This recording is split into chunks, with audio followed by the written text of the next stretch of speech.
आधी श्रद्धा, मग कृती, नंतर अनुभव. गुरु आज्ञेप्रमाणे वागणाऱ्याला कधीही नड येत नाही. राजाच्या राणीला दुपारी जेवायला कसं मिळेल याची काळजी नसते. तसं गुरुचा आधार आपल्याला आहे असं ठाम समजणाऱ्याला कसली नड असणार. लांब उडी घेण्यापूर्वी 4 पावलं मागं जावं लागतं. परिसापाशी सोनं घ्यायला रुपयाचं लोखंड व्हावं लागतं. तसं गुरुचा पाठीराखेपणा असून आपल्याला जी अधोगतीशी वाटते ती पुढच्या महत्कार्याची पूर्वतयारीच होय.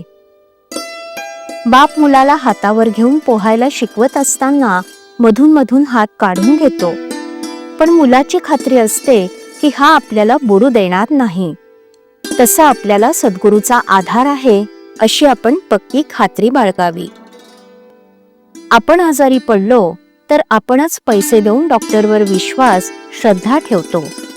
औषधाची काही माहिती नसताना ते आपण घेतो. व्यवहारात जर असं आहे तर मग श्रद्धा उत्पन्न झाल्याशिवाय आपण नाम घेणार नाही असं म्हणणं बरोबर नाही. डॉक्टरवर विश्वास ठेवतो याचं कारण असं की आपल्याला जगायची इच्छा आहे. तसं भगवंताच्या प्राप्तीची तळमळ असेल तर मनुष्य त्याचं नाम घेतल्याशिवाय राहणार नाही. आधी श्रद्धा, मग कृती आणि नंतर कृतीच्या फलाचा अनुभव असा व्यवहाराचा नियम आहे. परमार्थामध्ये आपण त्याच मार्गाने जावं. व्यवहारात तुम्ही एकमेकांवर जेवढी निष्ठा ठेवता तेवढी जरी भगवंतावर ठेवली तरी भगवंत तुम्हाला खात्रीने समाधान देईल. आगगाडी ड्रायव्हरवर विश्वास ठेवून आपण स्वस्थ झोप घेतो. त्याचप्रमाणे भगवंतावर श्रद्धा ठेवून काळजी न करता आपण स्वस्थ राहावं. ड्रायव्हरपेक्षा भगवंत नक्की श्रेष्ठ आहे. परमार्थात अंधश्रद्धेची मुळीच गरज नाही, पण तिथे श्रद्धेशिवाय मात्र मुळीच चालायचं नाही.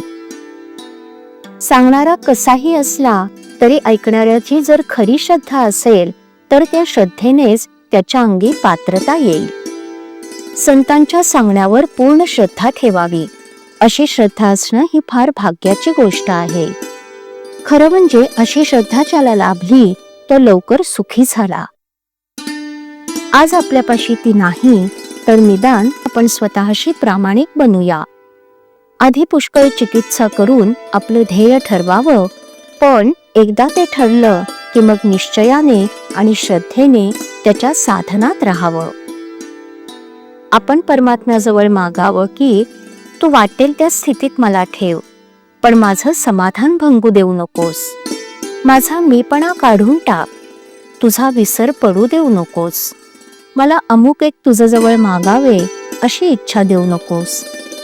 नामामध्ये प्रेम दे आणि तुझ्या चरणी दृढ श्रद्धा सतत टिकू दे.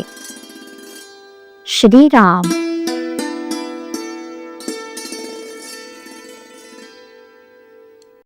श्रीराम जय राम जय जय राम. श्रीराम जय राम जय जय राम. श्रीराम जय राम जय जय राम.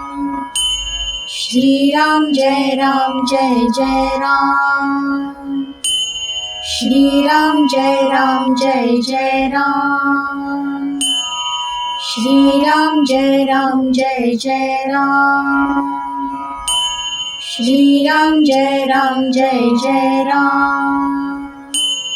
श्रीराम जय राम जय जय राम.